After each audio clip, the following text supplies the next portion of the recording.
Hi, the Black Talk Media Project would like to invite you to become a member of the BTR Community subscription-based social media platform. BTR Community is a platform that was set up for the listening audience of Black Talk Radio Network, the #1 independent Black radio network online. For just $24 per year, your subscription gives you access to an interactive space to share information with like-minded people with your privacy guaranteed. Your subscription will go a long way to help us maintain and improve our current media platforms. It will also help provide a budget so that we can begin the task of establishing localized media centers and radio stations across the United States. The best way to show your support and appreciation for what we do here at Black Talk Radio is to subscribe. Help us to help you be informed. Join btrcommunity.com today.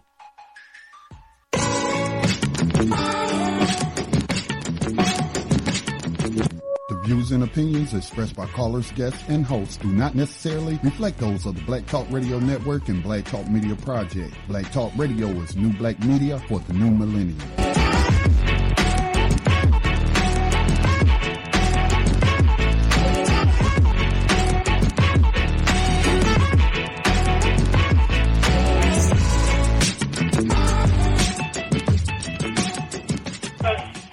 Dinar would have had serious consequences for the world financial system, but may also have empowered the people of Africa, something black activists say the US wants to avoid at all costs.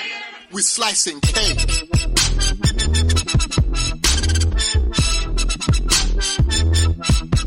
We're slicing cake.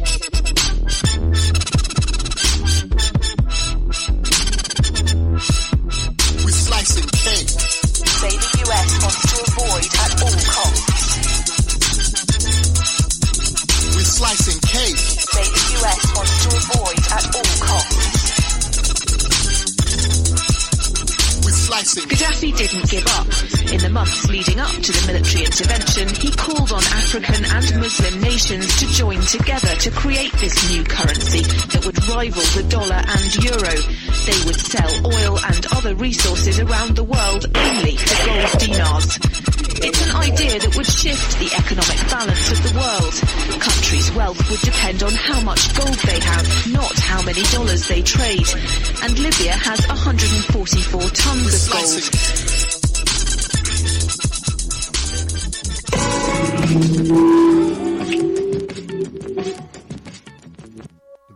Welcome everyone to Thando Radio Show, brought to you by Black Talk Radio Network. I'm your host, Dave from LA, coming to you live from FEMA Region number 6. Today is a Monday, and it is February the 5th, 2018. Just want to say thank you all for listening to today's show, and we have a good one for you in store. We're going to have our sister, Kim Melancon, come on and give us an update on our brother Dwanya.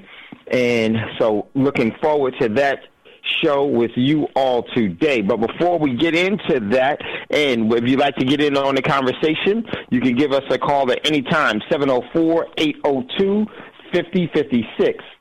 704-802-5056 is the call-in number.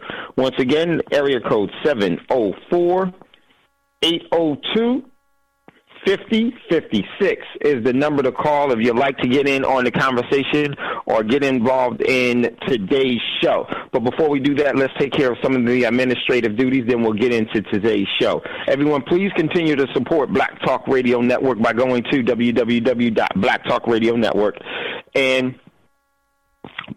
making a donation to the network so this network can continue to have its overall its station and programs that are been brought to you for how long has Scotty been doing it now? I forget how many years, but it's a very, very important, one of the last and one of the largest institutions of its kind that we have, and we don't want to lose that. And the only way that we can be sure of that not happening is if we have the right financial support for this network to continue to go forward. So if you could everyone that listens to the show, please make donations to the network so that the network can continue to do what it needs to do.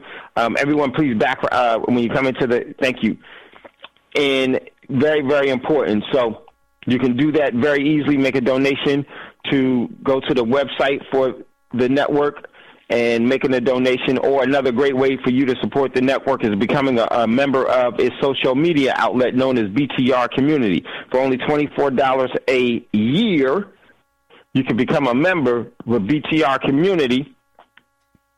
And with that donation, with that overall membership fee that supports the network, if everyone that listens to Black Talk Radio Network became a member in BTR Community and engaged in the overall social media outlet that's there, we would do very, very well. The network would be able to meet its overall financial obligations and be able to grow and continue to bringing you what you have deemed as being necessary and important by your daily participating in the program. So BTR Community can be found at www.btrcommunity, or by going to the main webpage for Black Talk Radio Network, and just scroll down. You'll see in the margin the capital B with the black background.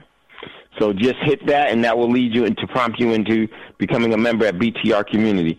So please do that. All donations are greatly appreciated.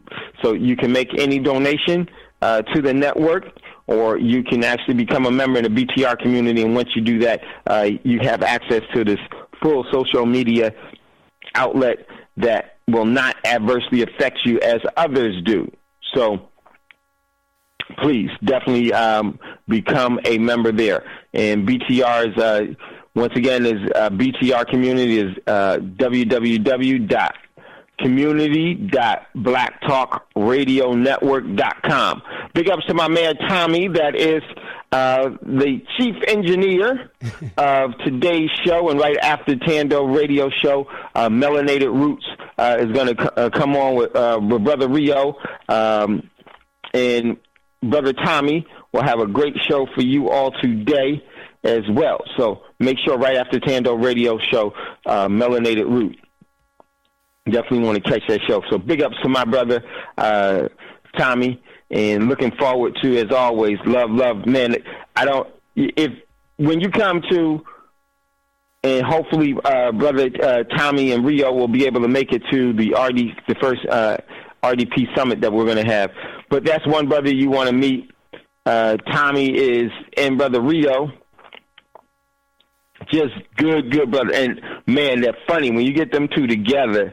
They're hilarious. And then Tommy's dad and brother, phenomenal people. What's up to the family? I always have a good time and love seeing and hearing from those brothers is always special to me. So when you come to the RDP Summit, so let me tell you about the RDP Summit. The RDP Summit is going to be happening on June the 15th and 16th in Dallas.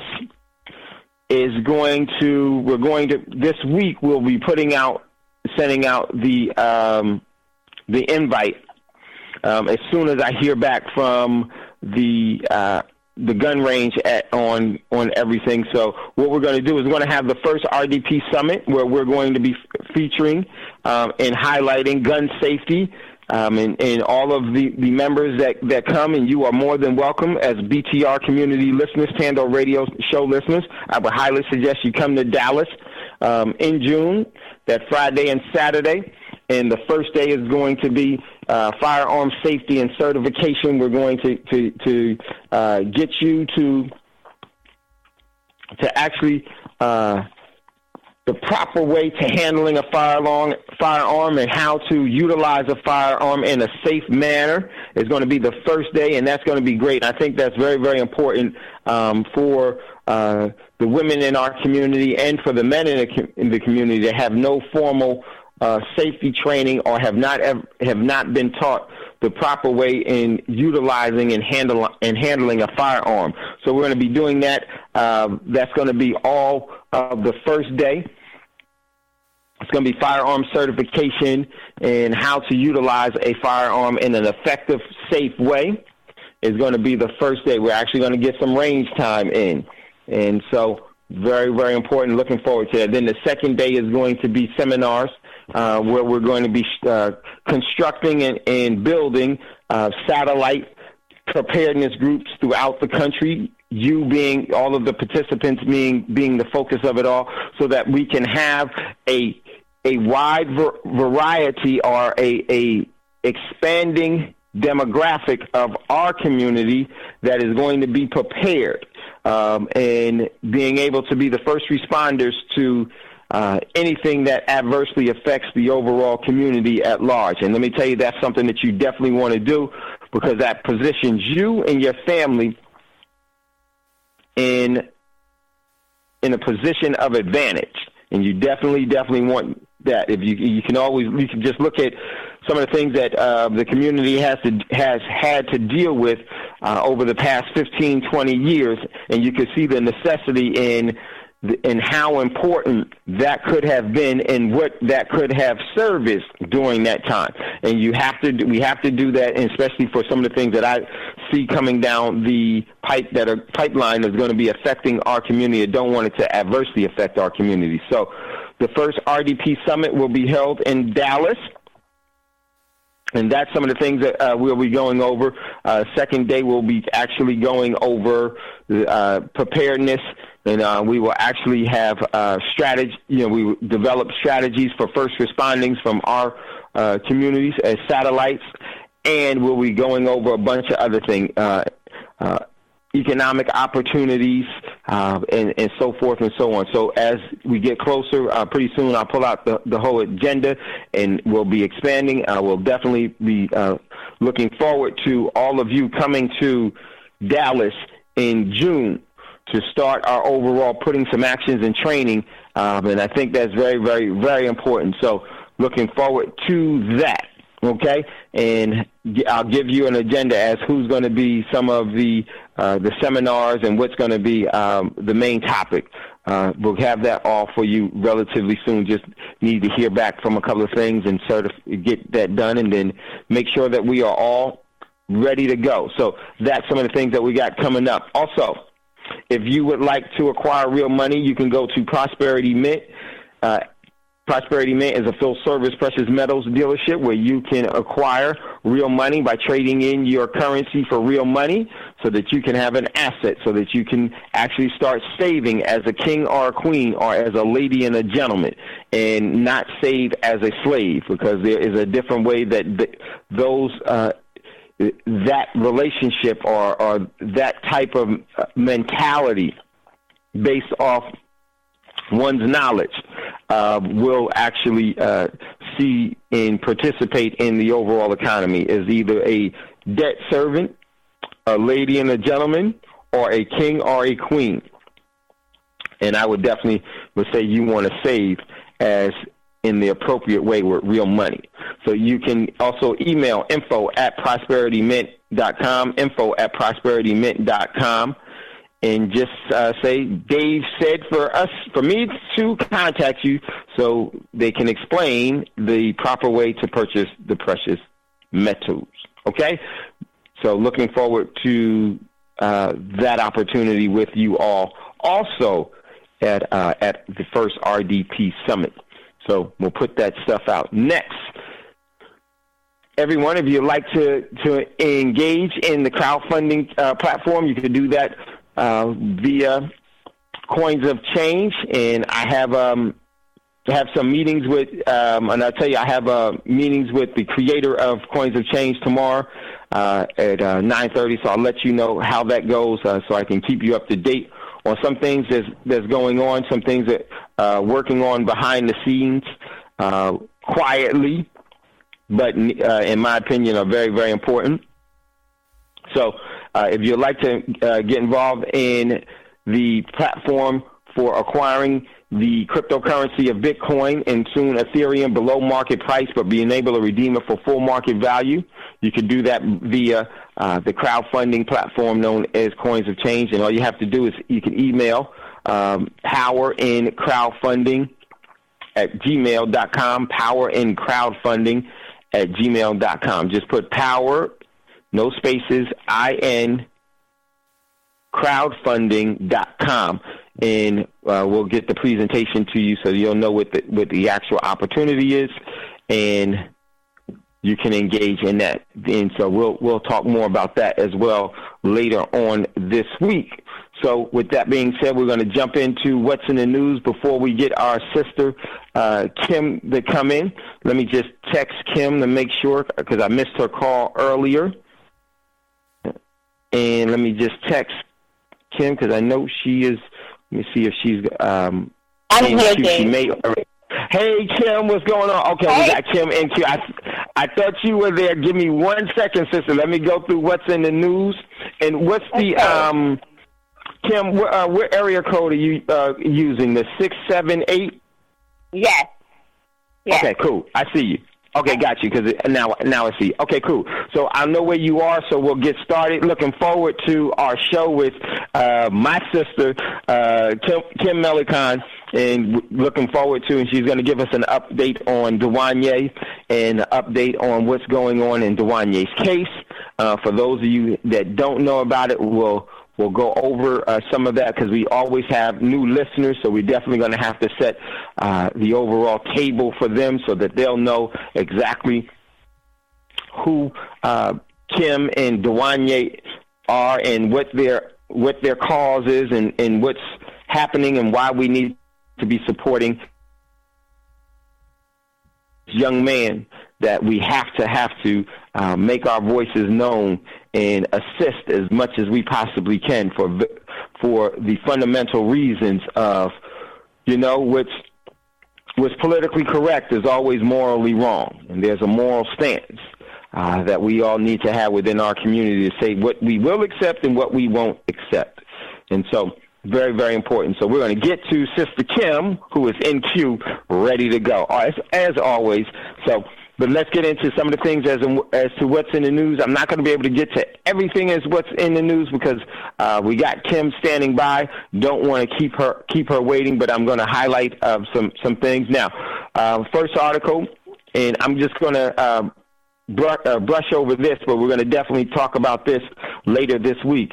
Over the weekend, and I got this one from Sputnik News, over the weekend, a Russian Su-25 fighter was shot down by a man-pad as being suspected, and that's going to be huge. And this actual Russian fighter was shot down, and the pilot safely ejected to the ground and was going to be captured by, in my opinion, U.S.-supported militants, but he actually didn't allow himself to be captured alive, and so that's what happened. So we got a lot of stuff that was there, and this is huge, and it's going to spin off into they're going to find out how that plane was shot down, and remember, the U.S. had sent military aid, man-pads, and man-pads are basically Stinger missiles or anti-aircraft missiles, sent them to the militant's hand, and now this is going to be deemed as a direct U.S.-supported attack on Russia there, and this thing is going to hugely impact the response. So check out that next article. There's a couple there I don't want to get into everything. Next article I have from Sputnik News is U.S. officials alarmed by increased illegal arms sales on the dark web. Check out that article. Next article from Press TV. It says that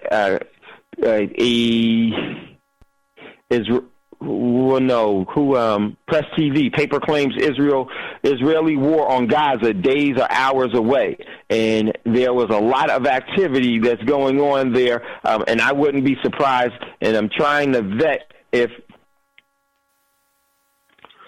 an event happened before I report on it, but definitely it looks as if the overall confrontation in Lebanon, Syria, is going to be expanding, and it may turn out to engage into all-out war in the area. So I need to, before I start reporting things of that nature, I want to definitely check them from that standpoint, and this is major. And it looks like there will be some large scale, and this whole thing is all tied together, and our children are tied in it, and you are too, directly into this whole thing, because it's going to adversely affect you. And let me come down a couple of more. Next article I got from Reuters: Lloyd's Bank and credit card owners buying Bitcoin. And so basically what they're saying is that there are some in the U.S. and in Britain, their credit card holders will not be allowed to purchase Bitcoin. And I bust out and laugh. This is capital control. They're telling you what to do with your overall currency. And so this is going to play out. So the cryptocurrencies had a major sell-off today, which I think is and knew was coming and is necessary. And so you all should be able to take full advantage of that and know what's going on there. I'm not going to get too much into that because of today's show with Kim, and want to get to other things, so I will definitely do that. Next article, I'm skipping over a couple. Got this from techdirt.com. Ohio Appeals Court says that speed trap towns must pay back $3 million in unconstitutional speed camera tickets, and all of those cameras are actually completely illegal, and pretty much in all of the states everywhere. You just have to know how to defend yourself and to fight those types of tickets, and we'll talk about those later as well. So check out that article. Next article I got from Daily Star: 4 powerful earthquakes strike Taiwan. Check out that article. And then Rise posted this one from Anti-Media. Breaking: Bitcoin plunges below 7,000 in worst start of the year ever. So check out that article. Next article, Rise posted this one from Bloomberg. Bond market debt ceiling alarm bells is ringing loud and clear. Actually, the market went down as much as 1,600 points today, then closed at below 1,100 points. So check out that article. Next article, Rise posted this one. Let me see. Something bizarre happened in water. Something bizarre happened to water in Florida after the Alaskan earthquake, because all of these tunnels and everything else are tied in the overall tectonic plates are tied in different ways. And Rise said, wow, on that. So check out that article. And it's other good ones that were posted there. But because we have Kim here, our guest, I need to get to our guest. So check out the rest of the articles that were posted inside of Thando Radio Show, and we'll get to a lot of them tomorrow because when we have a guest, I don't like to keep our guests waiting. So check out what's in there, and all of that is for your so that you will know some of the things that's what's going on, and you can make the proper decisions on how you want to prepare yourself. And this is why we do What's in the News. So with that being said, everyone, if you'd like to get in on today's in today's show, you can easily do that by calling us at area code 704-802-5056. And just hit ***. We'll see you in queue. And I will see you and we'll go to you. So, but when you call in, please mute yourself so that we won't have any background noise, so that everyone can hear. So what we're going to do now is we have our special guest is our sister, my sister, Kim Melancon is here. Kim, welcome to Thando Radio Show. You there, Kim? Thank you. I'm here. Good. Okay, Kim, so happy to have you back on the show, and let me just set the table for everyone. Kim is a warrior at heart, and I truly, truly appreciate her, and we're going to get into why Kim and what Kim is really an advocate about, and who her son is and why I think it's really important for us to set justice on the right course, because it has been maliciously derailed, in my opinion, in Dwanya's case. So I'm going to we'll talk about that, but I just want to introduce you to it's not the first time that you've been on Thando Radio Show, but we have new listeners, and Kim is an advocate, and she's also the creator of the GIA project, which she will explain in today's show. But what Kim is, the reason why I was introduced to Kim is because Kim's son was, in my overall opinion, was wrongfully convicted or was wrongfully adjudicated on a murder charge. And Kim will give us tell us the background on that and why that's so important. And this is why I always say that, politically correct is always morally wrong. And where your freedom begins is where your freedom ends where someone else's begins. And this is a clear case as to why I say that, what we were doing. But we'll talk about that as well. But Kim is coming back on. It's not the first time that she's been on Black Talk Radio Network. Scotty has had her on the show. We've had her on our show. And I would definitely hope that, and I think there's other shows that she's been on here, and we need to continue to push forward in this direction with Kim, because it affects us all. And very, very important. We should not allow the overall political cycle to determine our moral and ethical stance. Once that happens, this is where you have a complete fascist takeover that you're going to have to not only to deal with, compete with, and then you're going to have to derail that process and defeat it. And this is one of the things that we're going to be doing here. So, Kim, we're going to talk about who Kim is, who Dwanya is, and why that's so important. So, Kim, once again, welcome to Thando Radio Show. Thank you. You're home. And, sister, I truly, truly appreciate you. And so Kim is going to give us some updates and how we can help in this case. But, Kim, if you would, if we could just start from the beginning once again, because, you have new listeners, and just as to who you are, and who Dwanya, your son is, and what happened to Dwanya. I think setting that table, some may have heard it before, but, just hearing it again, you hear something new. But for some of our new listeners, they may not have heard of who Dwanya is and what happened to Dwanya. So if you would, Kim, if you would just start with what happened, who you are, and who your son is, and what happened in his overall case in Mississippi.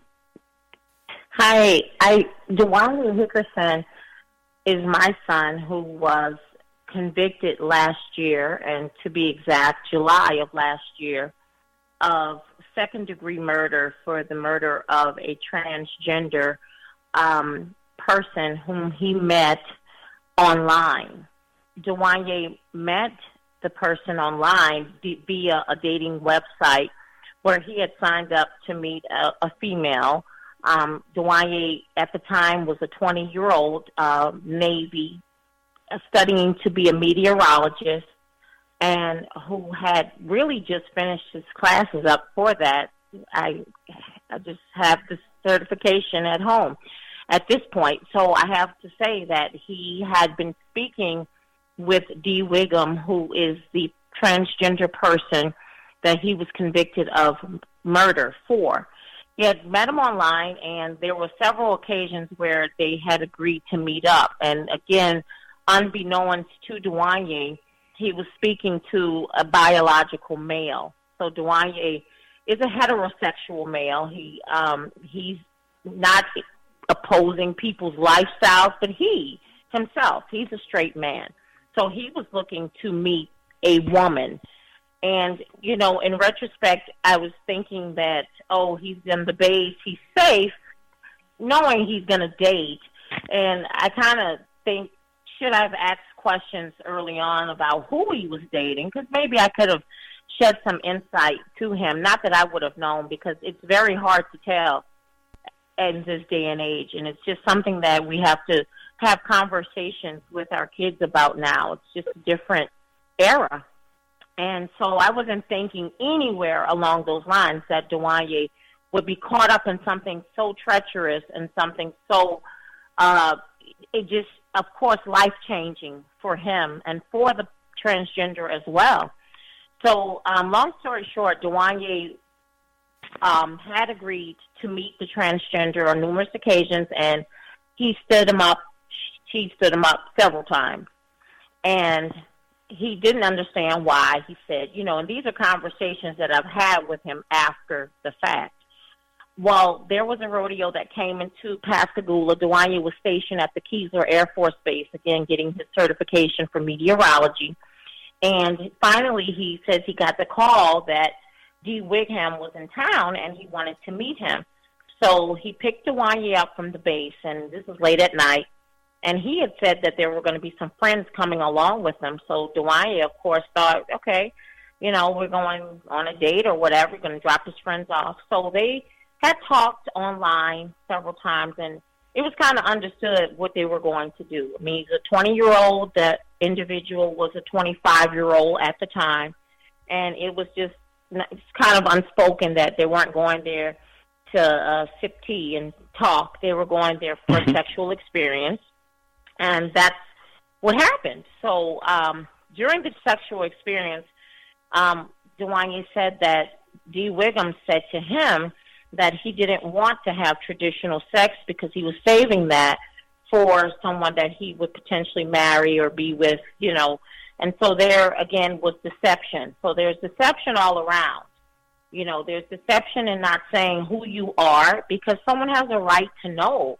If you are born biologically a male, even though you have enhancements, which you did, breast implants, taking medication for an atrophied penis.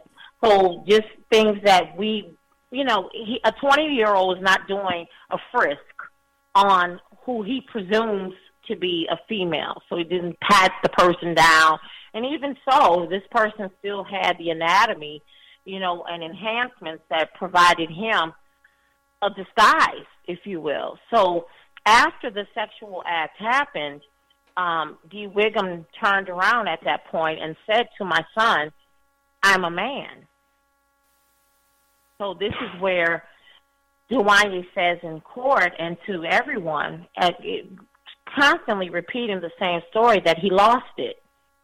He felt he just lost it. And again, as a straight man, having an experience, not by choice, not consenting to a sex act with a male, just very emasculating, ethically wrong, because you don't know someone's stance on homosexuality, and it's not fair to engage them in something that they aren't aware of. So it's immoral. It's immoral, yes, for a person who doesn't practice such. So Dwanya proceeded to kill his rapist at the point. And I say rapist because there is a term called rape by fraud. Okay, so it would be the same for a female. Rape is forceful. It's deceitful. It's lying to get something, to obtain something that you would ordinarily not be able to obtain. So this is where Dwanya was, of course, arrested and charged with initially capital murder for this. And he took a plea last year in July. He was given 4 days to decide on a 40-year plea, which was considered a deal. It was under duress. Dwanya was not thinking. It was just a very bad time because my family members, we were all involved every step of the way. We hired private counsel from the beginning, from the day of his arrest. He had the same counsel Later now that I find out that she did absolutely nothing to defend my son and was seeking a plea deal from the beginning.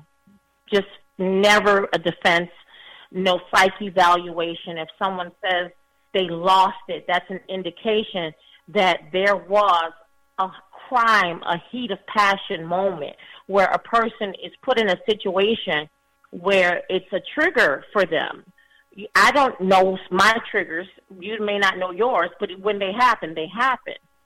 And this is what the situation is now. Dwanya had pleaded guilty to second-degree murder and given 40 years, whereas it would have been a manslaughter charge, of course, and between 10 to 20 years, which is what we thought we were facing initially. And that got turned around to second-degree murder, sentenced to 40 years without parole. Wow. And so this is the case that we have before us, and there's a whole lot to the story that Kim had just gave you a briefing on, and we definitely want to talk about that. And then we want to get for Kim to give us an update on what's going on with Dwanya now. And if you would like to get in on the conversation, I would highly suggest that you give us a call. And the number is 704-802-5056, 704-802-5056. Once we open up for your calls, and I'll let you know when we'll do that, because I want to lay some things out. And Kim, this is, some of the extension of the tragedy of this whole thing is that you're not advocating, and you've actually established a foundation or the GIA group, correct? Right? That's correct. Yes. And if you would, yeah, go ahead. I just want to add real quickly too that Dwanya has never been in trouble a day in his life. Okay, he's not had so much as a ticket. Okay, so this was something that was very. It was just very alarming, not just to us as a family, but also to his commanding officers who stood by his side up until they were no longer able to do so for various reasons. But they were very, very, very interested in Dwanya because they knew what type of model soldier he had become. And he was just, this was something that he was broken over, feeling as though, what just happened? How didn't I know? And I often wonder if it were the other way around and Dwanya had went back to his barracks and taken his life, where would we have been able to turn for answers? Would there have been any penalties or any prosecution for the transgender who deceived Dwanya in the beginning? So the answer to that is no, because there are no laws to protect your sexuality, and there are no laws that say it is illegal for you to deceive and to trick and to rape someone by fraudulent means. There are no laws for that. So that is a huge thing that the organization that I founded, GIA, stands for Gender Identity Accountability, means to me. It means to me that there should be legislation to protect everyone's right. I have a right to not enter into a relationship with someone based on fraudulent means. And because of the day and age that we're living in a time where the LGBT community has a very big voice. So anyone who goes up against the community is going to receive backlash in the form of termination from their jobs. You've seen where people have spoken out even about Dwanya's case, and they received so much feedback. Some of them refused to apologize because they stuck to their guns and said this was wrong. It was morally wrong for him to be deceived. And so whether or not, this is not advocating violence, I make that very clear. that GIA does not advocate violence. We do not advocate violence. You know, everyone has a right to do what they want to do until it infringes on your right to make an informed, conscientious choice. And so that's where it gets sketchy when you're not telling me the truth, especially for something as intimate as a relationship or sex. That's very intimate and it's private, and deceiving someone in that nature can bring about episodes. This is not the first time this has happened. You know, I've done a lot of research and come across a lot of cases where this has happened, and people are not getting their due diligence because they're being charged as transphobic or they're charged with a hate crime. And I'm not saying that there aren't hate crimes against transgenders or gay people in general. Yes, there are. But this was not a hate crime. My son is very familiar, and we have relatives that are part of the LGBT community. So there's no hatred in our heart. It's what's right, and this has to be a right that he was wronged, and this has to be righted. And that's where GIA comes into place, and not just for him, but for everyone who's battling and dealing with a situation where they're afraid to tell the authorities, or they have told the authorities, and no one does anything about it. Yes, and Kim, thank you for being who you are. And when we open up the phone lines, if you have a question or comment, give us a call at 704-802-5056. 704-802-5056 is the call-in number. And then when you call in, just hit star. We'll see you in queue, and we will definitely take your call. And this is something that I think is some of the things that we have to deal with in today's, times. Sometimes crimes are crimes of aggression, or predatory crimes evolve and they change. And this is not a knock on anyone's sexuality, anyone's sexual preference, anything that they decide to do with their lives. And as we always say, your freedom ends where someone else's begins. So this is not a knock on any community, the transgender community. What this is a knock on is anyone that happens to be a transgender that is a sexual predator, that will engage in rape, forceful by force and by fear and by coercion. To basically, because then what you're doing is that's an aggressive act. That's a violent act against someone else that would otherwise not want to engage in a relationship with you. Just because you want to have a relationship, there's no difference with a rapist. In the tradition, or what everyone commonly thinks of, is that there's one person that wants to engage in the sexual intercourse or relationship, and another one that doesn't.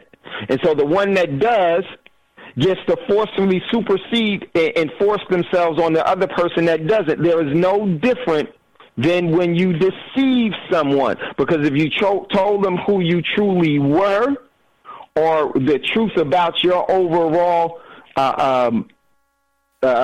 physical presence or constitution, then they can have a choice to say yes or no. And for those that decide to engage in those relationships, that's none of our business, none of our concerns. That's, consenting. There is no consent that would happen to Dwanya, and this young man lost it. And as he said, he lost it. And in my overall estimation, this was rape by fraud. But not only that, there was criminal.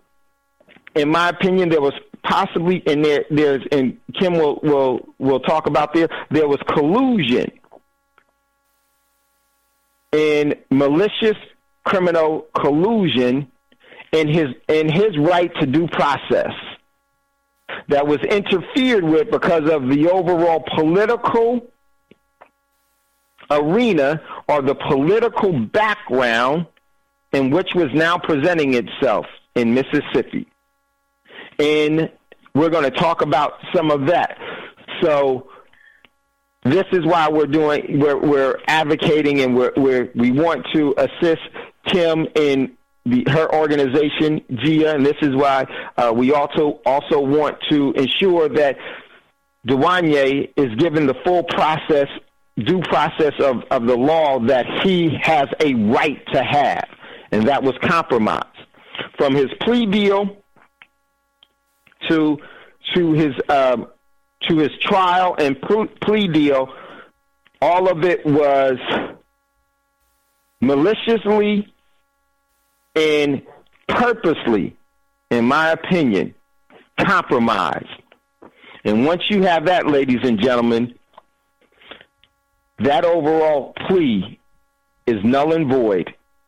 The judge and all of the attorneys that were involved have to answer to the violation of this young man's due process is something that needs to be held to answer. So would love to hear from you all. If you'd like to get in on the conversation, we're going to talk to Kim until the top of the hour. Then we'll take some phone calls after the top of the hour, and you can give us a call at 704-802-5056 after our commercial break, 704-802-5056. So now you have some of the background of the overall story, and there's a couple of things that I would love for Kim to just address. One, Kim, there were some things that you found out after Dwanya's plea deal.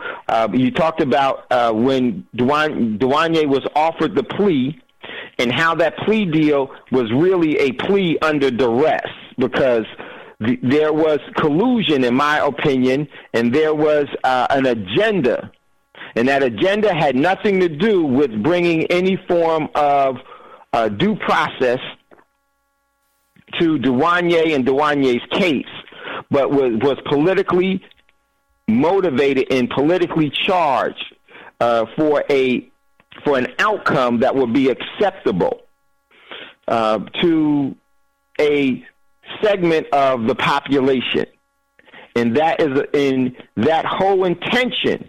And I believe that there was collusion from all parties, including the judge, the prosecutor, and the defense attorney, in my opinion. And Kim, so if you would tell us about the appeal process, what happened after when you found out, because I believe there was an interview that someone gave. If you could talk about that. If you can't talk about that, definitely we don't want to harm Dwanya's case. And then talk about that, and then also where is it right now with some of the current events with Dwanya, and how is it that we can help? What is it that you would like us to do, and how can we assist you in this overall? Because this is really about protecting society. Because if you could mute yourself out of NYC, we got a lot of background noise. Let me mute this one caller. I muted the caller. Caller out of NYC, if you have a question or comment, just hold on to the top of the hour. We had a little background noise there. Because what we really are doing is that we're protecting everyone. Predators of any kind, a predatory mentality is what there needs to be laws to protect society from those type of individuals, organizations, or institutions. And that's what this is all about. Kim, if you would, tell us about the process after Dwanya was given, and during the time that Dwanya was given the plea deal. What was Dwanya's mind, what was going, what was Dwanya's thought process? What was yours? And what did you think you were being presented with? And let's talk about that. So that our audience, listening audience, will know the significance of that, if you can talk about that. Yes. So very early on, I was involved with the attorney, going to meetings with her, and she had told me about all the things preliminarily that she would be doing, such as, normal things, psych eval, obviously there needed to be one, requesting his records from the military. He had just had an extensive battery test done before being accepted into the Navy. They found nothing mentally wrong. Dwanya doesn't have a history of mental illness. So those were all things that needed to, those were factors in his case. So it was not until the 11th hour that we were presented with, again, initially he was being charged with capital murder because of he removed the victim's or Dee Wiggum's bag from the room, and he tossed it in the trash. He didn't take any of the contents out. He threw it away in an effort. You know, he's at this point, he's never was thinking clearly. So, you know, this isn't an effort, a 20-year-old covering his tracks or thinking that he's doing that and not thinking rationally. None of this, after the snap, there's no rational thoughts here. So he was convicted of capital murder, indicted for, I should say. And so, of course, as a family, we said, no, that's unacceptable. We know that this is not in his history to commit any type of crime. So, no, we're not going to deal with that. And so it was brought down to first-degree murder. So we said no to that, and we said we want to go to trial. So there was myself and Dwanya's aunts, uncles, his dad, on a conference call with the attorney, and every one of us, there was about 6 of us on the call, drilled and questioned the attorney extensively as to why we would not go to trial. We said we want to go to trial. And she said to us that, hey, you're in the state of Mississippi. I highly doubt that he would get a fair trial. He's a young black man. So, yes, she did pull the race card and kind of scare us. I mean, she really did. So she says, I'll go back and see what we can do. So she comes back with second-degree murder, 40 years. And I said, no, I can't. You know, and we told Dwanya, she had met with him and told him what that was the best the DA could do. Because if he went to trial, the DA would take back the second degree and he would charge him back to capital murder, which was a mandatory life sentence without parole. The death penalty was taken off the table early on because he has no criminal history, and that would be it. So she gave him 4 days to decide if he would take the plea. I discouraged it. We all said, I don't know about this. And he said to us, his mom and dad, he said, I'm going to take the plea because I don't want to die in prison. I don't want to be 60 and still sitting here when I could sign the plea and I could come home. At least I would be 60. So it's just very heartbreaking to hear my 20-year-old tell me something about being 60 years old and that he would be okay. Not okay, but if that was it, that was all to it. You know, she had kind of convinced him that he would not get a fair trial. You're in Mississippi, you know, this is Mississippi. So that was what rang out. So I had no choice. We had no choice but he had to make the decision on his own at this point. And I would never be able to live with myself or ourselves if we took that choice away from him and said, no, we are going to court, and things turned out very differently for him. So he accepted the plea. We went to court, and in court he stood there, and he told everyone the same thing that he had been telling everyone all along, that he thought this was a female, and he did not know that this was a man until he turned over and told him that he was a man. And Dee Wiggum's relatives stood in court. I believe it was his mother, and she said, I'm so sorry what happened to you. I understand. We did not accept his lifestyle. I just wish things would have turned out differently. And the judge agreed, and we all agreed that 2 people tragically lost their lives in a case that was preventable. This did not have to happen. Early on, they'd say to him, I'm a man, are you interested in seeing me? My son would say, no, I'm not into men. End of story, everyone goes on about their business. But it didn't turn out that way.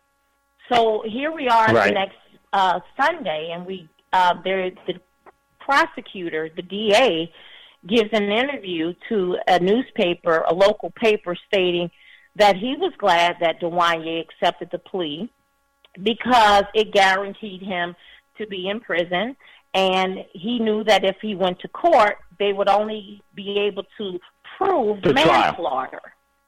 To trial. To go to trial. If he went to trial, they, meaning the DA and the prosecution, would only have enough, at best, for manslaughter, and he goes on to say, or even a possible acquittal based on a crime of passion, based on what they found out were hard facts that my son did not know who this person really was, and he did snap and lose control and have, just diminished capacity at that point. So with that being said, I thought to myself, I immediately contacted the lawyer and I said, what is this? If we were going to court for manslaughter, we certainly would have did that, because manslaughter would carry anywhere between 5 to 10 or 10 years. They would have been able to get a conviction. Absolutely, as opposed to 40 years. And she says, oh, that's just the DA trying to cover himself. And I just thought, well, you had every fact. You had the discovery. You should have known that he didn't have enough for manslaughter. I mean, for first-degree capital or second-degree murder. That was what we hired you to do, defend him. So needless to say, now we have hired another attorney who is looking for a post-conviction relief for Dwanya. And that's what we're doing now. So we are looking and we're accepting full form of support for Dwanya in the form of letters, signing into GIA, offering your experiences, as well as any legal counsel or advice that anyone. I'm sorry? Kim, hold on. Your phone went out after you said that you hired legal counsel to get that repeal, post conviction release. So if you would pick up there, it was a very important part of the conversation that you were going to be talking about. Go ahead. Okay. So again, the new counsel is there to draw a post conviction for Dwanya based on ineffective counsel. And so right now we are looking and we are searching for anyone who's listening, who has expertise, experience, and who can support in the form of letters, who may be out there, had similar experiences, contacting through GIA to assist with advice, counsel. At this point, we are looking at all angles to get Dwanya a fair trial. That's what the goal is, to get him a fair trial. He was not given the opportunity to due diligence. He was not given an opportunity to see this justice system through. It was a political move, and they wanted to set an example out of my son and to prove what I don't know. I just know that it wasn't fair to scare him into a scare tactic to say, oh, if you don't do this, this is what's going to happen. You do know where you are. So it was more of a scare tactic on, I hate to say this, but my defense lawyers who were working in collusion with the prosecutors. And Kim, if you could talk about what was was there a history if you could talk about it, was there a history between your attorney and the if you could talk about that. It's you know what? At this point, Dave, it's public record. So we can talk about it. Talking about it, it's no longer being closed-lipped because it needs to come out, and there needs to be awareness. The defense attorney that we hired was a former. Hold on 1 second, Kim. 1 second. Don't say it. Just hold on 1 second. We got to get ready to go to a commercial break. Okay. And this is where the collusion is about to.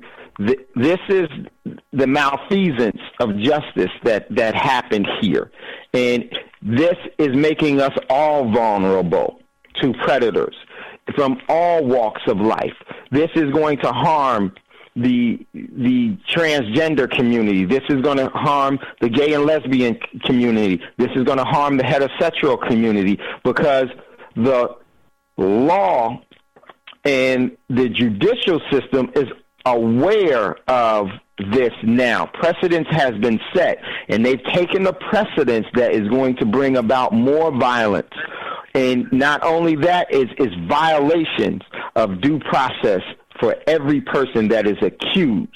Dwanya never had a right to defend himself from accusations because of collusion. You're listening to Thando Radio Show. We're getting ready to go into a commercial break. We're going to talk to Kim a little more, and then we're going to open it up for any of your questions or comments. And you can do that by giving us a call at 704-802-5056. You're listening to Thando Radio Show, brought to you by Black Talk Radio Network. We'll be right back after this quick commercial break.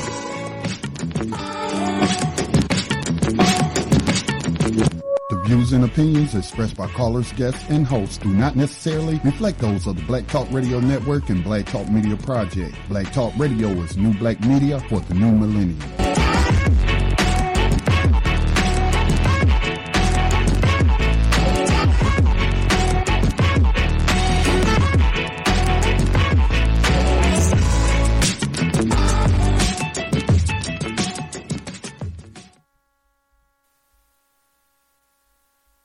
Okay, welcome back, everyone, to Thando Radio Show, brought to you by Black Talk Radio Network. If you'd like to get in on the conversation, we're going to open up the phone lines and give us a couple minutes, and we'd love to hear from you. Give us a call, 704-802-5056, 704-802-5056. And would like to hear from you. Call into the show. If you never called into the show before, call in now. If you have any questions or comments, definitely contact us by giving us a call, or if you're in the chat room, you can post some stuff there. My brother, Mr. Griffin, got it, and I will send that to Kim. So thank you for that. And so what we're going to do now is we're going to go back to Kim. Kim, you were just talking about, before we went into the commercial break, what happened with the overall attorneys, and if you could pick up back there where the collusion, and I'm going to say that's exactly what it was, is collusion. You know, the attorney said that absolutely right. Dwanya was not going to get a fair trial, because she was not upholding the overall fiduciary legal requirements to represent him properly, because there was ulterior motives, and there was collusion that she was engaging in with the overall prosecution, and she was actually she told on herself. She absolutely did. She was absolutely right. So, Kim, if you would pick back up and explain what happened there. Well, my defense attorney that we hired worked as a prosecutor before she took on the role as a defense attorney. So that was a double-edged sword for us, because you would think that, so my defense attorney worked with these people, so she knows their tricks, she knows what they're going to be doing, and this is how she sold herself to us to hire her. And again, we hired her very early on, and not for a small amount, I might add. And, you know, it was nothing short of selling us a lie and not doing anything. And I have to tell you this, now that we're on the back end of working Dwanya's case, reworking it with a different attorney. When my attorney now summoned the court for the court records, he received 40 pages. 40 pages from 40 pages in a capital murder case. So that just gives you a little bit of 40 pages. Just gives you a little bit of what was not happening from a judicial standpoint or a defense standpoint. And real quick, Kim, let's lay the groundwork for that. 40 pages, a capital murder case should have boxes and boxes. Yes. 40 pages is what was transcribed. Of material. Yes. So because she was working the prosecution from the day of hire. The prosecution from the day of hire. Correct. So go ahead, Kim. I won't interrupt. No, it's fine. It's just that it's not that we were just sitting idly by allowing this to happen. I posed many questions along the way. And, there were answers, some that we did not agree with, but I can tell you that she was quite convincing and in scaring us to not go to trial. And I would think that our defense attorney would be the opposite way, who would say, we can beat this, because she met Dwanya. She knew what type of kid he is, a type of man he is, I should say, because he was a soldier, a Navy soldier for the United States. Mm-hmm. Yeah, a sailor. So there you are. You're not looking at someone who took an oath to defend his country, who went through training to do so, who excelled at everything he did, And so she had asked at one point for character letters. Our whole community wrote character letters for Dwanya. Teachers wrote character letters. There was no question his character. So I felt that, those were all things that should have been taken into play at a possible trial. But she just did not want to go to trial because of the fact that there was just collusion in the beginning. And wow, amazing. And that's where we are. So what we're going to do, we're going to open up the overall phone lines for those of you that have any questions or comments for Kim about Dwanya's case. And I will just say this, we are not against the transgender community. I firmly, and Kim firmly, believes that they should have the right to prosperity like any and everyone else.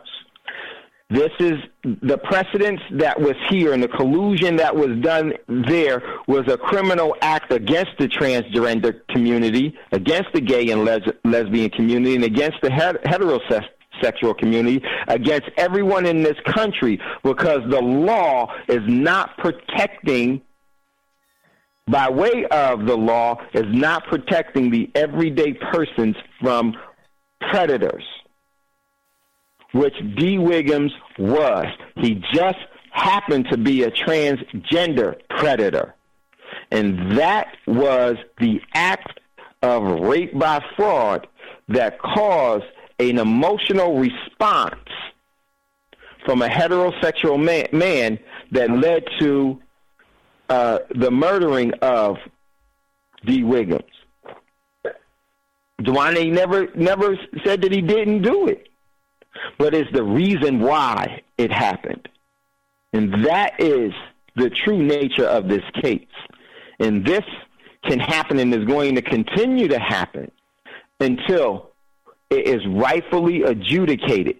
And so this is what our overall purpose is. So if you'd like to get in on the conversation, give us a call. I almost gave out the wrong one. 704-802-5056. We'd love to hear from you. For those of you that you heard that you were muted, is because I muted you because they're of the background noise. There was background noise that you had that was getting bled, and it was actually bleeding into Kim's speaking, and so I had to mute you. So those individuals, you can unmute yourself. We have a caller out of ATL, area code 402. Welcome. You're on with Thando Radio Show with Kim Melancon. If you have a question or comment, what say you?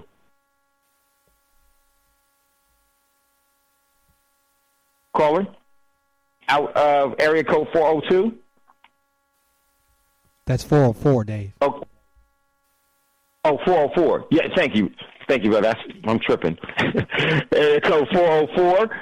Welcome to Thando Radio Show. You're on live with Kim Melancon. If you have a question or comment, you can make that known now. 404? Okay. There were a couple of other individuals that had called in. I had to mute you because of the background noise. You can unmute yourself. If you have a question or comment, just unmute yourself, and then we will go to you. So, Kim, when we look at this whole case, as you said early on, this should have never happened. And I think one of the things is that even D. Wiggins' own family members, they said that they didn't approve of his lifestyle. And I don't think that they were meaning by him being a transgender, but they were talking about his intentions as a transgender. Yes, because his mother said she did not approve of his approach. So that's just not a comment that showed disapproval of his being a transgender. It was the approach. So meaning I want to be with someone, and I find that very interesting because this is a question that I have asked to people of the transgender community. What is it with going after straight men? What is that about? You could easily get someone in the LGBT community to talk to. I mean, we've all seen the pictures. Some of them are very, very convincing and beautiful. So why would you not go after someone within your community who would gladly accept you? So it was told to me that it's not the same because they view themselves as women.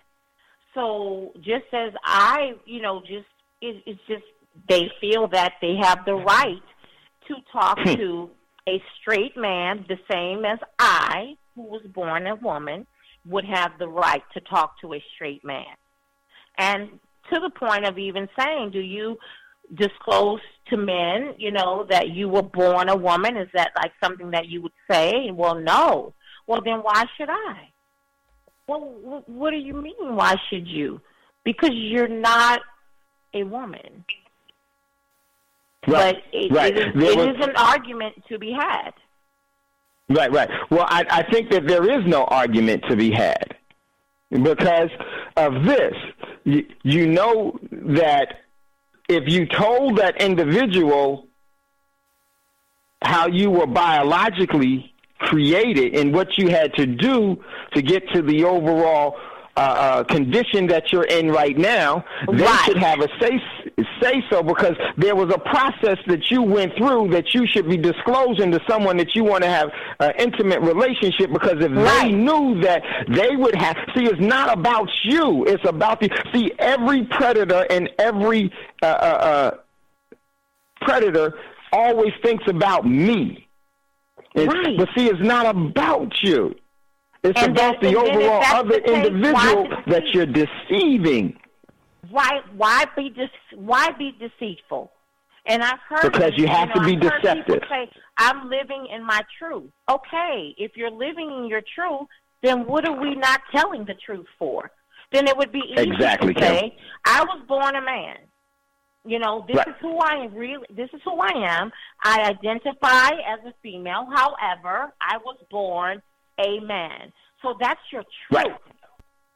Right. There's an obligation to tell that person, because they can now make a choice if they want to have that type of intimacy with you. Not saying is right or not saying is wrong. Now, once it's so important that we set the groundworks, is because Dwanya didn't have an opportunity to say, no, I don't want to involve myself in that. That's not who I am, because of moral reasons, because of ethical reasons, because of all kinds of reasons. I'm not going, I don't want, and that's where that person's, their freedom took on it imposed on someone else's freedom, and that is where that crime and that rape by fraud. We have a couple of callers in queue. Kim, you ready to take some calls? I am. Okay, great. And I just want to say, Kim, you're doing wonderful as always. And I truly, truly appreciate you. All right, so let's go to, we have a caller out of ATL, and the area code is 770, prefix is 722. You're on with Kim Melancon. What is your name, where you're calling from, and what is your question or comment?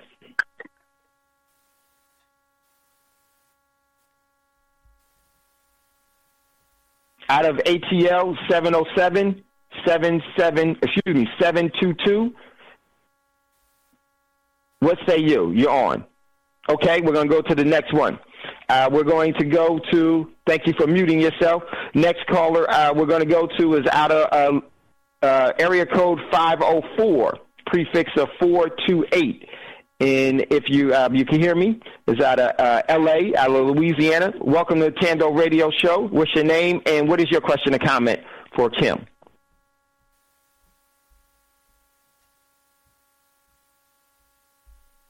504. Hi, hello. No, you're fine. Hello, yes. Hi. Welcome to I'm Thando sorry. Radio Show, sister. No, you're fine. My comment to Kimberly is she's putting up a really good fight, and I think it's very rewarding at the end to see the job that she's doing for her son. And I would also like to know, is there anyone else that's helping her along this line with this very, very courageous battle that she has to fight for her son? Great question. Thank you so much. Yes, along the line, actually, that's has me and Scotty has me on the program. Is because we are accepting any and all forms of support for Dwanya in the forms of letters, writing, giving your opinion on the GIA website, sharing experiences, as well as any legal voices who can share advice on insufficient counsel. All that counts. Everything counts. So there is always an open door for me personally. I have contact information that I'll share when time's to wrap the show up. I am always open to have conversations with anyone about Dwanya's case. It's very important because we don't know all the answers, and there really hasn't been a precedent set for this type of case before. So there are some cases that happen, but there are different reasons. So just recently there was a case that I thought was something else that I had to just completely scrap because it wasn't what I thought it was. And I don't want there to be confusion between hate crime versus what happened to Dwanya. I don't want there to be any confusion. So I don't want to support anyone who does hate crimes and who intentionally sets out to harm someone based on their sexuality, or someone who knew what they were doing and decided to, kill someone because they were feared for being outed. I don't want any part of that. So this is something different. I want people to understand my son did not know. He did not know. Right. And there's a flaw in the overall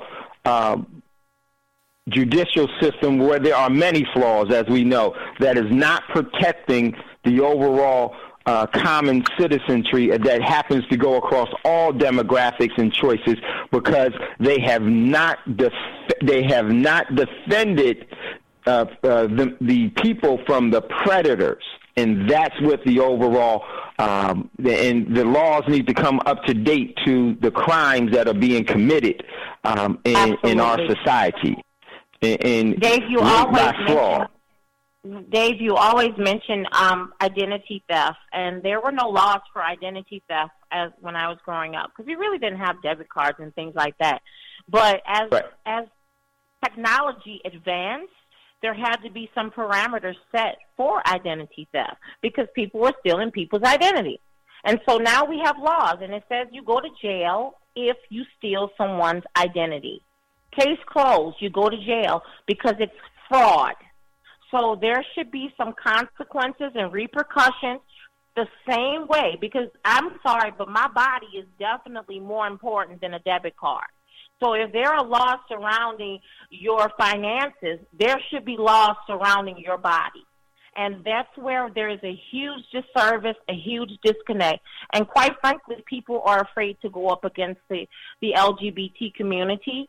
I can tell you that I've written several letters and sent them off to different communities in different states to have dialogue for the GIA organization. I have not received one response. So that's very telling. It is. And Kim, I got got someone that is very that always wants to know what's going on with you and Dwanya.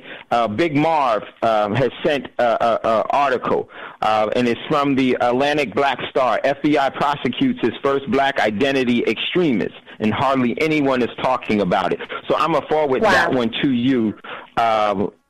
And Big Marv, as always, thank you so much, thank you, brother. Marv. And I appreciate it.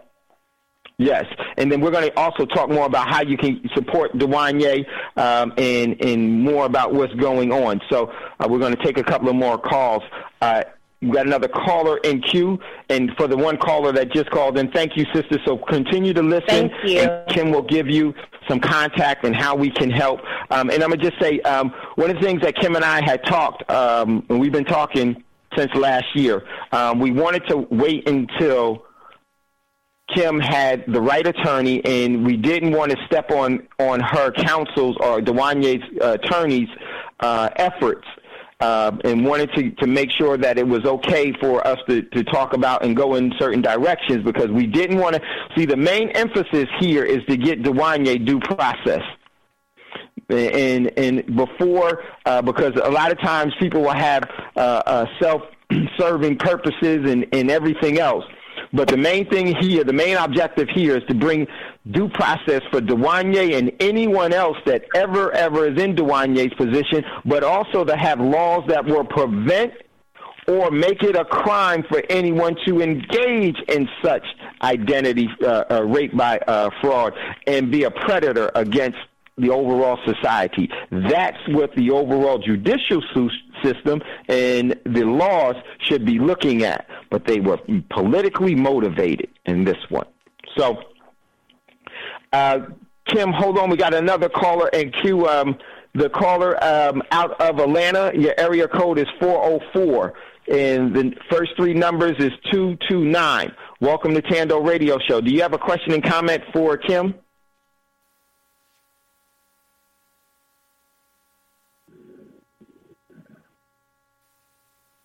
Caller out of Atlanta, do you have a question for Kim?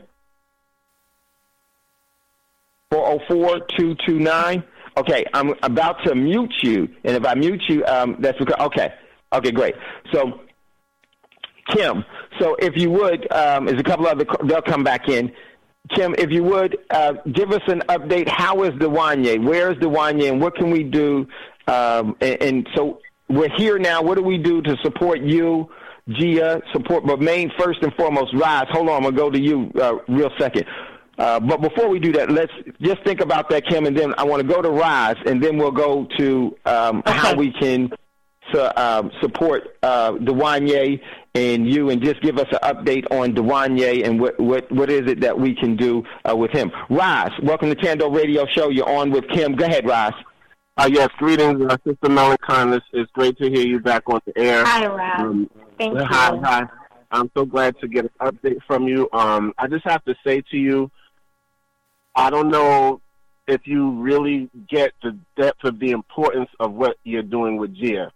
It is so important. I don't think everybody really understands, and I'm about to provide some information to let you know why.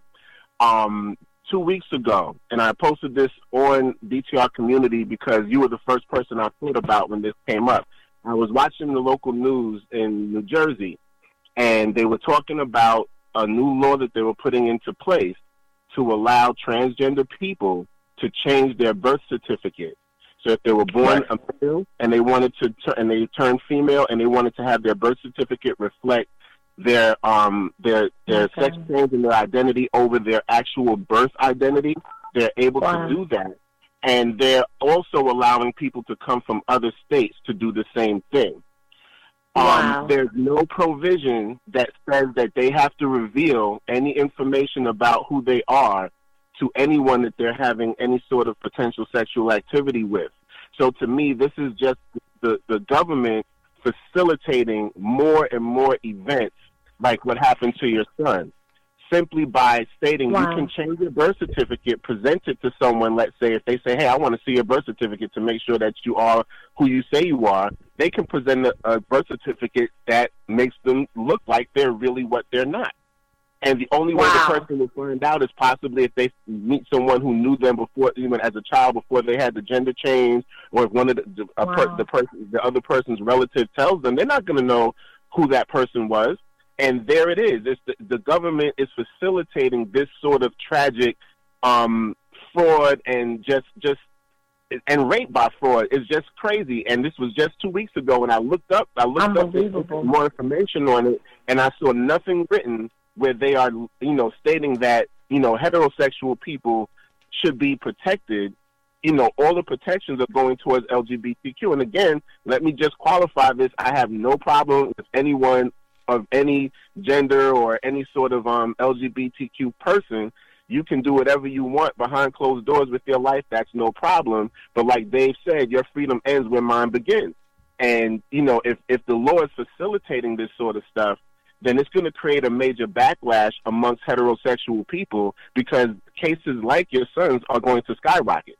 And this just takes me back to the early 90s and late 80s, when you had what was known as being down low, where you had married men who would go out and have gay sex and then go back to their wives, and people started getting convicted of murder because they were not telling the other party that they were gay. They would get AIDS and go and pass it on to someone who was heterosexual and had no idea that the male was actually a gay male or bisexual. So it's the same thing with this situation. The only difference is the person is going through surgical, gender change, versus back then it was just a gay male who kept his genitalia. He just was homosexual. So I don't see what the major issue is with understanding that it is completely incorrect for someone to fool someone into thinking that there's someone they're not, when in any other case it would be considered a criminal act. And in your son's case in particular, I don't care how old the person is. I could see anyone snapping of any gender if that happens to them. They had a white female just earlier this summer who was convicted because she was walking around pretending to be a man and having what females were thinking was heterosexual sex with a dildo, until she was finally caught. Yes. And exposed. And she went to jail for, again, fraudulent activity. She was a female. She didn't go through any gender change. She was actually fooling women and wearing a dildo and having sexual intercourse with them. And the women were none the wiser that that was what the situation was, until one woman caught her and decided to expose her publicly. So there it is again. I don't know how many cases we need, and hopefully no more tragedy. So I just wanted to put that out there, because the law is moving forward in facilitating more cases like this. So the work you're doing with GIA is of the utmost importance for everyone in this country, both the transgender community and the heterosexual community, because there's going to be major problems moving forward. And there's nothing wrong with them having rights. They've been mistreated. That's not a problem. But if they're going to use those rights to abuse other people, then something needs to be done about it. Thank you so much. Absolutely. Well said, Rod. And what happens in this case is that it's not and we all know this, it's not that overall community. It's those predators within those communities that are the problems. And there's predators in all forms of the community. And what Roz was talking about is so important, because this is an agenda here. There's an agenda there's a reason why they're getting that birth certificate changed and altered and redacted. There's a reason why that birth certificate is being redacted. And here's the thing.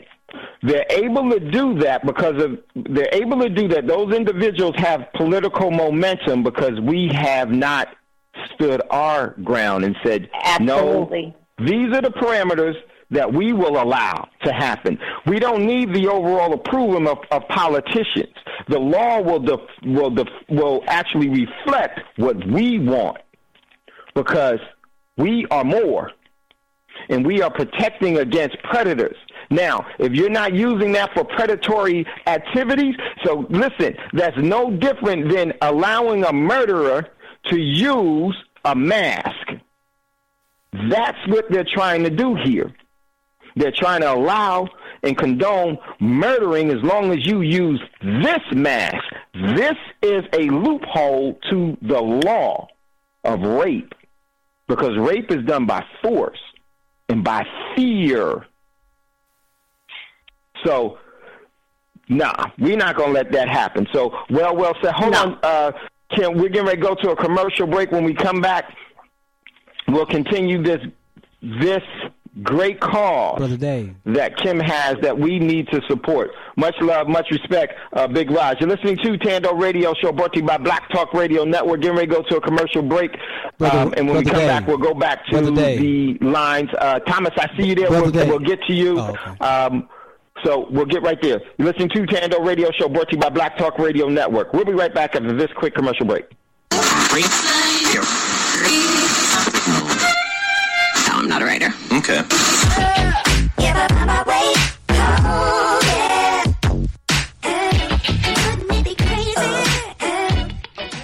Black Talk Radio, since 2008, providing new black media for the masses. Hi, the Black Talk Media Project would like to invite you to become a member of the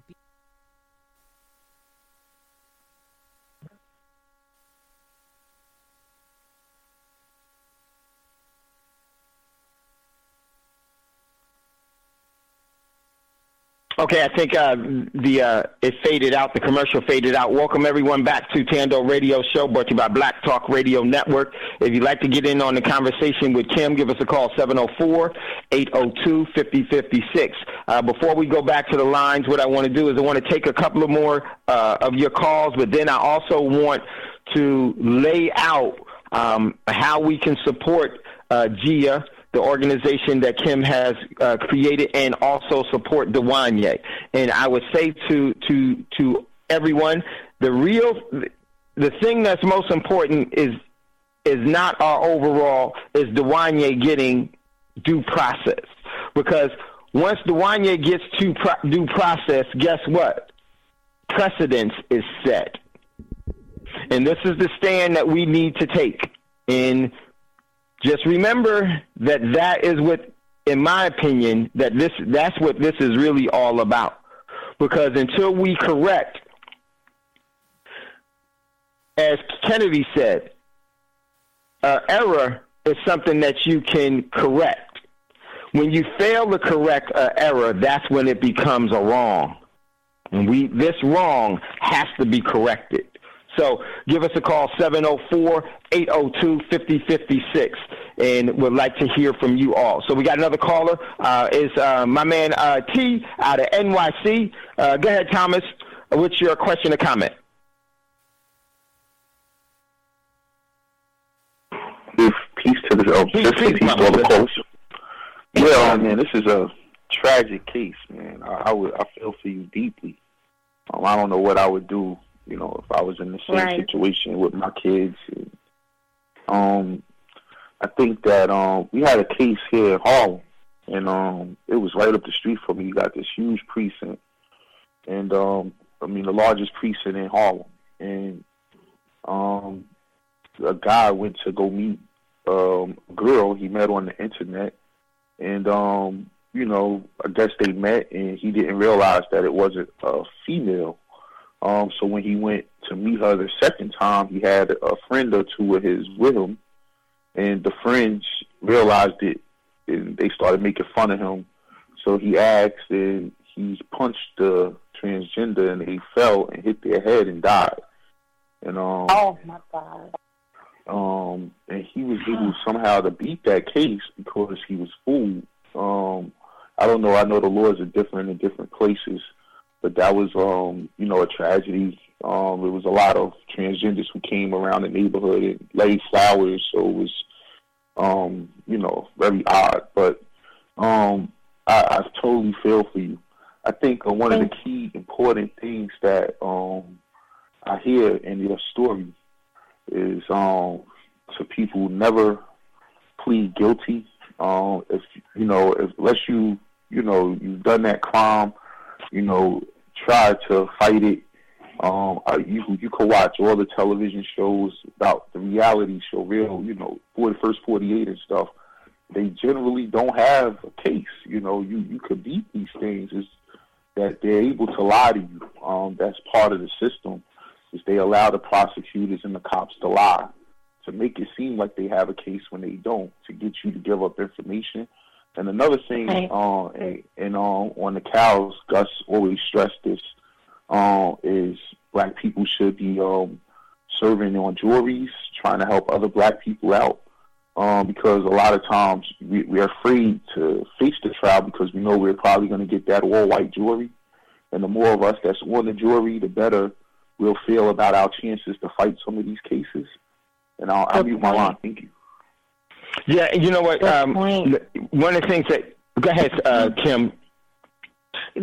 Thank you so much, Thomas from NYC.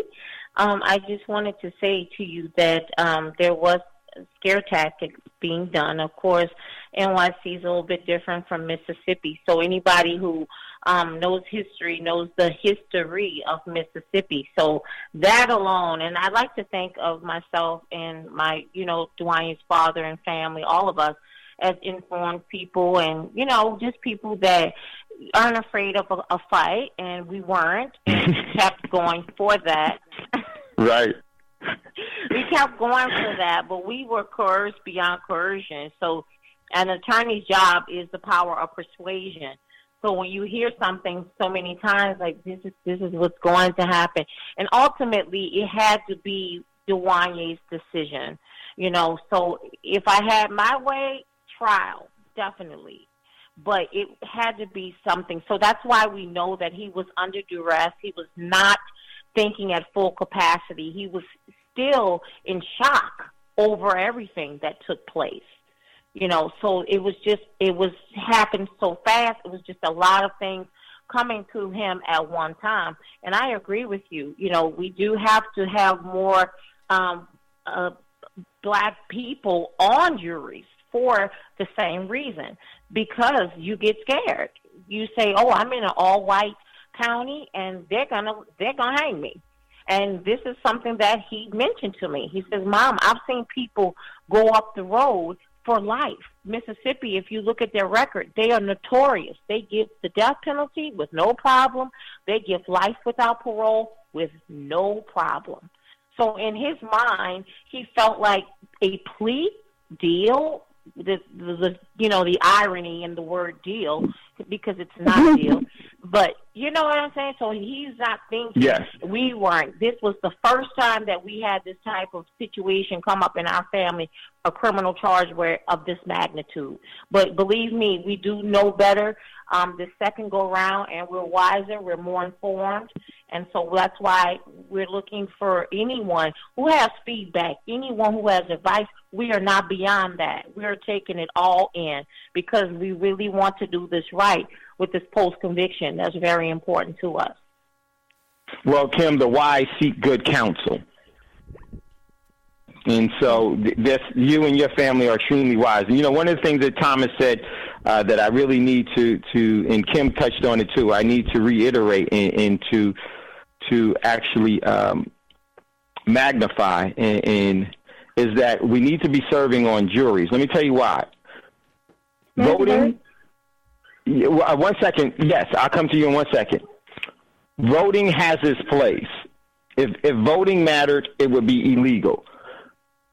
One of the most important civil obligations that we have that is neglected within our community is actually serving on the jury, because you directly impact the judicial system by your presence.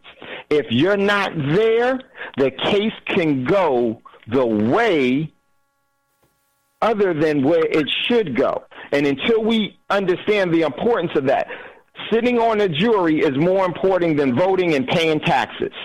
That's really the only thing that this system gave you as a means that we should really be taking up, in my opinion. Because when we're not on the juries, those that sit on the juries don't reflect, and you're not getting a trial by your peers.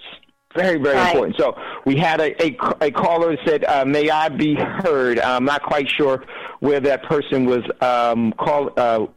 was from. I think it was that from Vegas? Yes. It was a young lady. Thank you. Hey, sister, how you doing? Welcome to Thando Radio Show. I'm fine, thank you. This is Red in Nevada. I've listened to the sister before, and I think when she was on Scotty Reed's show, and I definitely appreciate her sharing the information. You're welcome. I have checked out the GIA website, and I definitely think that is very informative.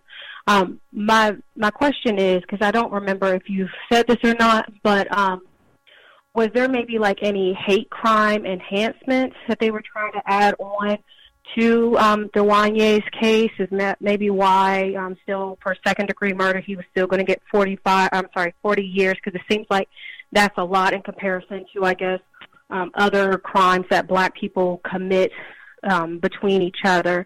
And then I guess another thing is that are you able to maybe, because I know that you said you've sent out different letters and such to different organizations, but it kind of surprises me that there's literally no one, wanting to assist you or against you, because and I'm sure we've all seen this, especially, let's say if there's a crime against a black person committed by a white person, they can always find one black person to speak up and say, no, this person is wonderful. So it's kind of like baffling, especially with, the issues within the LGBTQ community.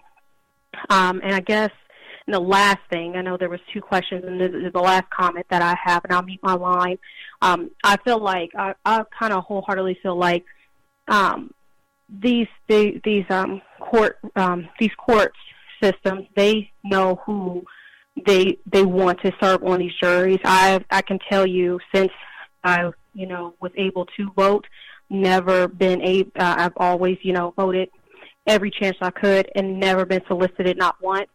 I've had people in my family who are not as are kind of struggling, and may have gotten some government assistance, so they kind of know there's no way that person, if they do have a job, can take off to serve on a jury. So I feel like they definitely know who they're trying to solicit for jurors. And I'm glad you made that point. And I'm glad you made that point. What was your name again, sister? Red. Okay. Red, if you would, please contact Kim via GIA, because your perspective on things are what really needs to energize this overall crusade that we have for Dwanya. Yes. And so to answer, go ahead, Kim. Just to answer your question, your first question, my memory is so off right now, but I do remember your first question, which was why was it so lengthy, the term, was there a hate crime involved? They had no proof of a hate crime. A hate crime was never in the picture for Dwanya's case. It was not considered because there was no evidence that there was hatred involved. This was a situation where Dwanya has never spoken to anyone about what happened that day except his attorneys, the defense attorneys. He initially, we got him defense right away, so he was never interviewed. But they knew from what they were seeing and Dwanya's background, because they did, that this was not a hate crime, so he was not charged as such. The reason that they put it to second degree is because they said that when Dwanya removed G. Wiggum's article, his bag from the scene, in an effort to cover his tracks and throw it in the dumpster, that was a robbery. So the second-degree murder charge of it was a robbery. Dwanya, that's what they said. He committed a robbery in addition to a murder. Very, very important. Great call, Red. Thank you. Hopefully, Red, please reach out to Gia and to Kim. We're going to take a couple of more, then we have to finish out because we have Melanated Roots is going to be coming on. Kim is going to be coming back, but let me get one more caller in, and then Kim needs to give us some of the information on how we can support Dwanya, and we need to get an update on Dwanya before we get out of here. Let me just, caller, Brother Griffin, welcome to Thando Radio Show. What's your question and comment for Kim? Okay. Hi, Brother Otis. I'll keep it short. Hello, Kim. What I was going to ask you, because you did touch on the robbery charge part, and I remember that when you first came in with Scotty. But what I want to ask you is there any way we can get with you and actually help you file some kind of formal complaint against the prosecutor? Because I heard you say that man actually, and I know you have a new lawyer, and I've had some experience in the past, but what I'm trying to get to is, even though they have immunity, there's something about them blatantly lying. And when he came on a public statement and said that he had no evidence, but he actually got in court and put on that transcript that he was, and you also have your defense attorney too, when he overcharged and gave your son the impression that he had enough evidence to go for a higher charge, there are some remediation for that. You may not be able to get legal remediation for it, but what I'm saying is if you file a complaint, you have a public record for it that might help you down the line. I think you might ought to say something to your lawyer about that, because that's a public transcript. Okay, and I wish you luck, and you see I'm always trying to send you something. Godspeed. Thank you so much. Thank you, Otis. It's so important, but I think it was so malicious in this case that there is legal recourse against both of those attorneys because there is an obligation that they violated, and there's a whole lot more. Well said, Brother Otis. So let's. Real quick, and if we have time for a couple more calls, most important thing, this is about Dwanya. Kim, if you could, we have like 6 minutes left, and I don't want to, it would be, wrong for us to get off of this, out of this show and not talk about Dwanya. Give us an update on Dwanya. How can we support Dwanya? And then just some of the things that we need to be doing next. Kim, that you want us to assist you with. So tell us about Dwanya. Give us an update on Dwanya. How can we support Dwanya? Dwanya is still very much so in good spirits. He has a lot of support that he is aware of. He is in a state of, he's transferred from the facility where he was, and he's being classified now, and he's in a new arena. He's in an open bay arena with 150 plus different, inmates. So that's a new experience for him, getting acclimated to that. But I speak to him on a daily basis, sometimes twice a day, and he's in good spirits. To support him, I want to just give everyone my email address so that you can individually send me any questions, and I can give you his address for correspondence. That is so encouraging to him to receive a letter, a card, or something, just to keep his head up, because it's a long road. We don't anticipate things changing tomorrow, but during the time, we make his stay as comfortable as possible. And so anything that anyone feels that can help to do that is welcomed.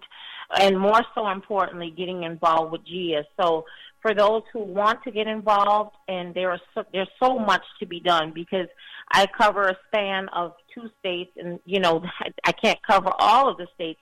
So I need help, with getting the word out, and anybody who has ideas about, we will be looking at filing this post-conviction relief. And I have to tell you, it will be another costly event for us.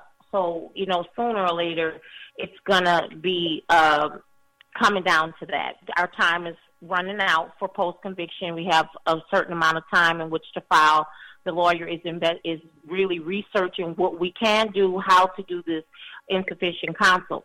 My email address for everyone, and you can contact me via email, and I will give you my number because I have conversations with people because I'm a real person, and I like to talk about it because and it's just better that way. But in the interim, my email address is save, S-A-V-E, save.lives, L-I-V-E-S, at GIA Awareness, GIAAWARENESS.org. So save.lives at GIAAwareness.org. And you can tell me how you want to get involved. There's always something to do. And we'll be looking into more things as when the lawyer says it's time, because soon it's going to be time to file that post-conviction release. So any ideas, experiences, legal counsel, advice, it's all welcome. There's nothing off limits at this point. And there's going to be a financial support that we're going to have to give Dwanya as well in this, and that should be. And so Marvin said that he definitely wants me to. I'm gonna give Marv, and Marv is good people. Kim, and he wants to help and mentor Dwanya because and Marv is a great person for that. So I'm gonna give you Marv's number. Marv, I'll get you Kim's number as well. I have no problem in that. Good people there. So that's how we're gonna support. So just reach out to Kim. And one more time, Kim, how can everyone reach out to you? Email and any other way that you want them to reach out to you to help and assist you. And we need to support Dwanya now. And Kim will definitely let us know how that the best way to go about that. So one more time, Kim. Yes. Your so information. The email address is save.lives at GIAAwareness.org. The website is GIAAwareness.org. And there's also a portion on the website that says contact us. It goes directly to that email address as well.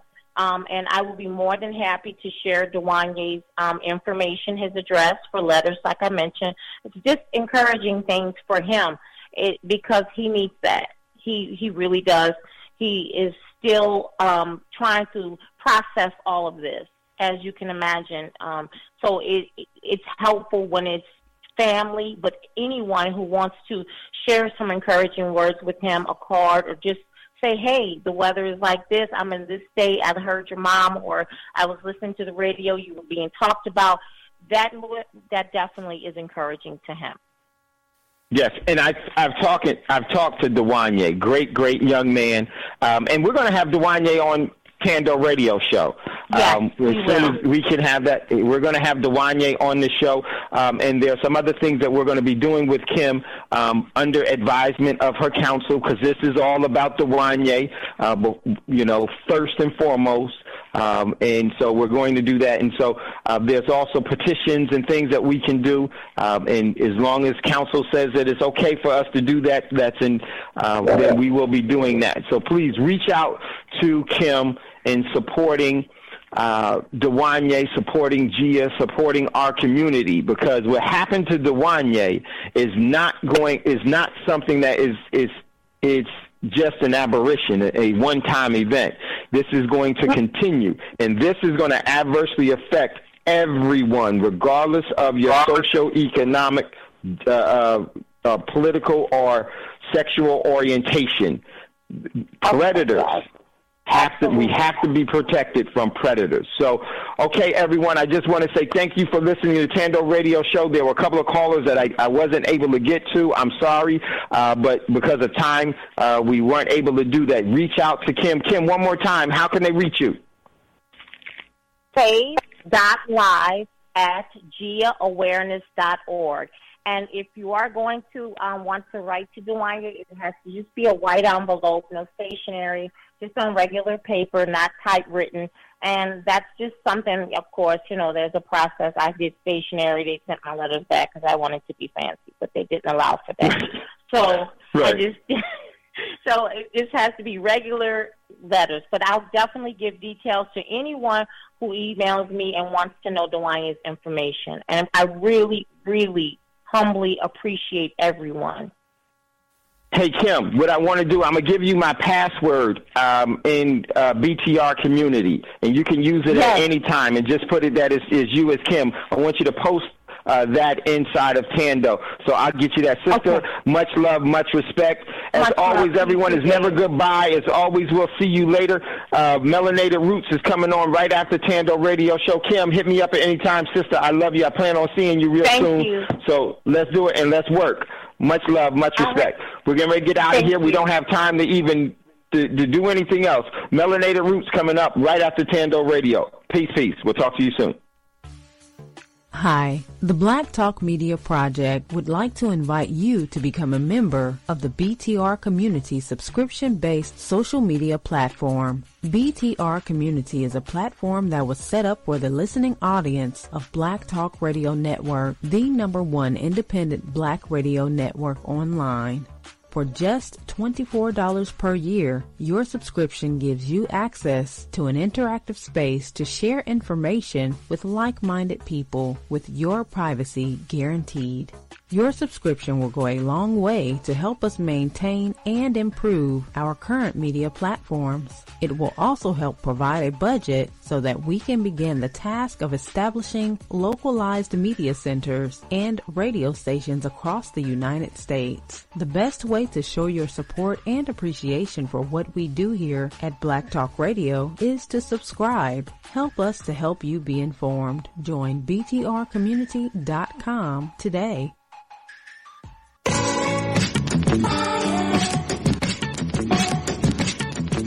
The views and opinions expressed by callers, guests, and hosts do not necessarily reflect those of the Black Talk Radio Network and Black Talk Media Project. Black Talk Radio is new black media for the new millennium.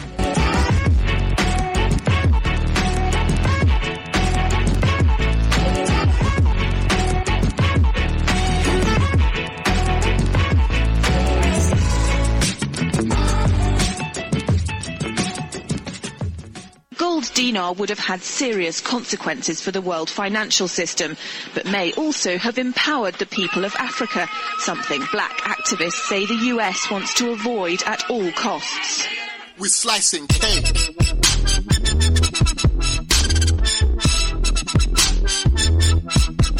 We're slicing cake.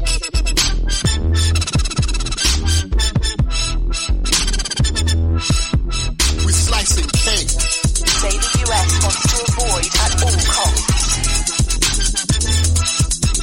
We're slicing cake. Say the US wants to avoid at all costs. We're slicing. Gaddafi didn't give up. In the months leading up to the military intervention, he called on African and Muslim nations to join together to create this new currency that would rival the dollar and euro. They would sell oil and other resources around the world only for gold dinars. It's an idea that would shift the economic balance of the world. Countries' wealth would depend on how much gold they have, not how many dollars they trade. And Libya has 144 tons of gold.